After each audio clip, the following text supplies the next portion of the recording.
ఒంగోలులో ఈరోజు సంఘటన ఎవరైతే తెలుగుదేశం పార్టీ తెలుగు రైతు అధ్యక్షుడిగా ఉన్నటువంటి మారెడ్డి శ్రీనివాసరెడ్డిపై దాడి జరిగింది. అంటే ఆ దాడికి సంబంధించి ఒక ఆసుపత్రిలో వారి మధ్య ఆర్థిక విభేదాలా లేకపోతే పార్టీలకు సంబంధించినటువంటి ఘర్షణ వాతావరణం తెలియదు కానీ బట్ దాడి జరగటం ఆయన అక్కడి నుంచి వేరే ఆసుపత్రికి తరలించారు. ప్రస్తుతం అంత క్రిటికల్గా లేదని చెప్తున్నారు. బట్ వారి ఒంటి మీద ఆ బ్లడ్ అవన్నీ చూసినప్పుడు మాత్రం కొంత ఆందోళన కలిగే విధంగా ఉంది.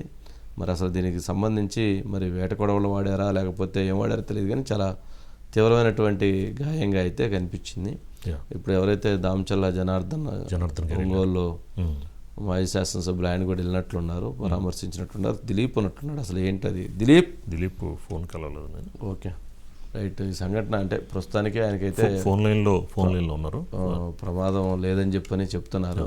బట్ అంటే పొలిటికల్గా జరిగినటువంటి అటాక్ లేకపోతే ఫైనాన్షియల్గా జరిగినటువంటి అటాక్ అనేటువంటిది తెలియాల్సి ఉంది.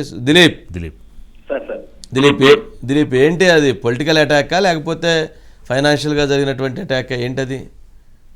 వాళ్ళిద్దరి మధ్య ఆర్థిక లావాదేవీలు ఉన్నాయి సార్. ఈ రోజు మధ్యాహ్నం 1 గంట సమయంలో గతంలో ఉన్న ఆర్థిక లావాదేవీల విషయమై మాట్లాడుకుందాం రమ్మని ఈ జిమ్స్ హాస్పిటల్ అధినేత మారెడ్డి రామచంద్రారెడ్డి, ఈయన కూడా మారెడ్డి శ్రీనివాసరెడ్డికి తెలుగు రైతు రాష్ట్ర అధ్యక్షుడికి ఈయనకి దాయాదులు అవుతారు సార్, అన్నదమ్ముళ్ళ వరుస. వీళ్ళు ఆ లావాదేవీల నిమిత్తం మాట్లాడుకున్న మాట్లాడుకున్నప్పుడు వాగ్విధానంలో ఒకసారిగా మారెడ్డి రామచంద్రారెడ్డి ఈయన జిమ్స్ హాస్పిటల్ అధినేత ఒకసారిగా ఈయన రాడ్డు తీసుకొని ఆయన మీదకి దాడి చేయడం జరిగింది. దాడిలో ఆయన తల మీద పెద్ద గాయమైంది. అక్కడే ఉన్న అనుచరులు కూడా ఈయన దాడి చేయడంతో అనుచరులు కూడా అక్కడే ఉన్న ఈ హాస్పిటల్స్ లో వాడే నైఫ్స్ తోటి దాడి చేశారు. అక్కడి నుంచి హుటాహుటిన ఒంగోలులోని రమేష్ హాస్పిటల్ అక్కడ తీసుకెళ్లారు హుటాహుటిన. ప్రస్తుతం అయితే ఆరోగ్యం నిలకడగా ఉంది సార్. వీళ్ళిద్దరి మధ్య ఆర్థిక లావాదేవీలు నడుస్తా ఉన్నాయి సార్. ఈ డబ్బుల విషయంలోనే వీళ్ళిద్దరి మధ్య ప్రపంచాలు వచ్చినాయని చెప్పి తెలుస్తా ఉంది సార్. ఒకసారి బయట ప్లే చేయండి.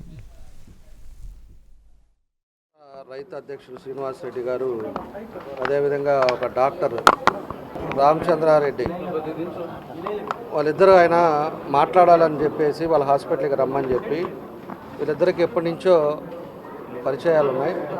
ఆ పరిచయాల మీద ఏదో రండి మాట్లాడదామని చెప్పేసి దాని మీద ఆయన ఈరోజు వస్తే హాస్పిటల్కి ఆయన పట్టుకొని రాడ్లతోటి అదేవిధంగా ఒక వెపన్తో ఆయనతోటి హత్యాయత్నం చేయబోయారు.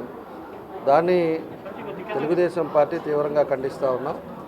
ఎందుకంటే ఇది పొలిటికల్ కాకపోయినా కూడా వాళ్ళిద్దరికీ ముందు నుంచి సంబంధాలు ఉన్నా కూడా ఏదైనా ఈ రాష్ట్ర పరిపాలన విధానం ఏ విధంగా ఉందనేది కూడా మనం చూసుకోవాల్సిన విషయం. ఎప్పుడు ఒంగోలులో కూడా ఇలాంటి పరిస్థితులు లేవు. ఒంగోలులో ఇప్పుడు ఈ ఫ్యాక్షన్ ముఖ్యమంత్రి వచ్చిన తర్వాత అదేమంటే ఏదైనా దౌర్జన్యం చేయొచ్చు, ఏమైనా చేయొచ్చు అనే రీతిలో ఉన్నాడు. ఈరోజు ఆయన జస్ట్ రాడ్ మిస్ అయింది కాబట్టి ఒక సైడ్ తగిలింది కాబట్టి ఇంకో సైడ్లో బ్రెయిన్ సైడ్ తగలలేదు కాబట్టి ఆయన సేవ్ అయ్యాడు. కాబట్టి దీన్ని ఎస్పీ గారు కూడా దీన్ని సీరియస్గా తీసుకోవాలి.